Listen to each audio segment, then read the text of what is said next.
just break it off and go to something else. You know what? Wait, now we're going to do something else. We're going to celebrate freedom. Like no more shackles and no more chains. Talk about freedom. So one more time, let's just give it wonderful.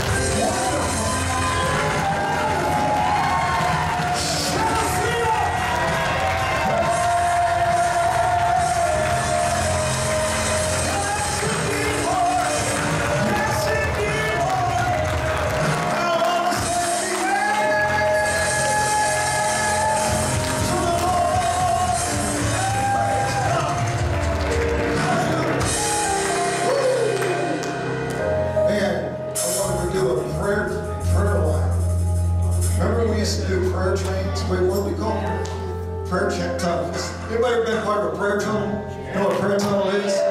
We did a prayer tunnel at my Tuesday night group one time. I said, I just feel led to do a prayer tunnel.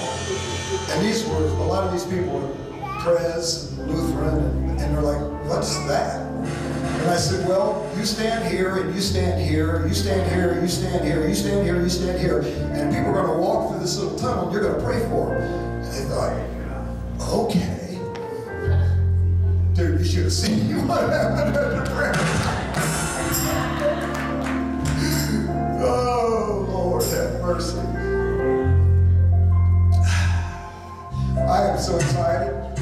I walked in the door this morning ready to go. Yes. I can tell some of you are really ready to go.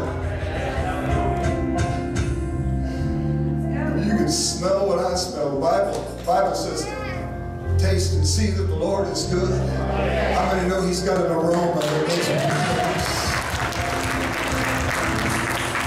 I asked the prayer group, I had texted Robert and I said, I got a word for your prayer group this morning, and I wanted to see if I could meet him at 10 o'clock and just had this encouraging word that when they give them, God had spoke to me about their prayers. And Robert texted me, he says, where do you want to meet? I said, well, let's meet upstairs.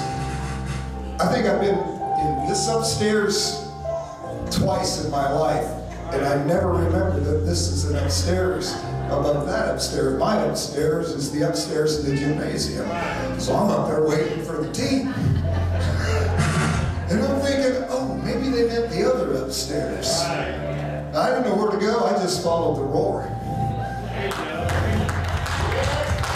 I followed the noise, and I told him of the story, and I'll let you sit down here in a minute, but I told him of the story. My dad went to a third world country, and the first time on a missionary trip, and it was really bad, I can't remember, Manila, something like that. It's just really a third world nation, struggled with water and sanitary issues, and he stayed 1.5 miles from the church. He went with Bishop Ball. It's the first time ever. And they got in late that night and got to bed and got up early because early in the morning, I think the first service was like at 7. They had 4 or 5 services during the day to accommodate the thousands of people that were coming to hear the gospel of Jesus Christ. And so they start their 1.5 mile trek down the road, and about a half mile, my dad says to Brother Ball, he says, I didn't know they had a train here, I hear a train. He said, Brother Ball just kind of laughed at him, he said, brother, they don't have trains. He said, that's prayer meeting before church. Oh, I tried to preach in that atmosphere. Praise God. You be seated this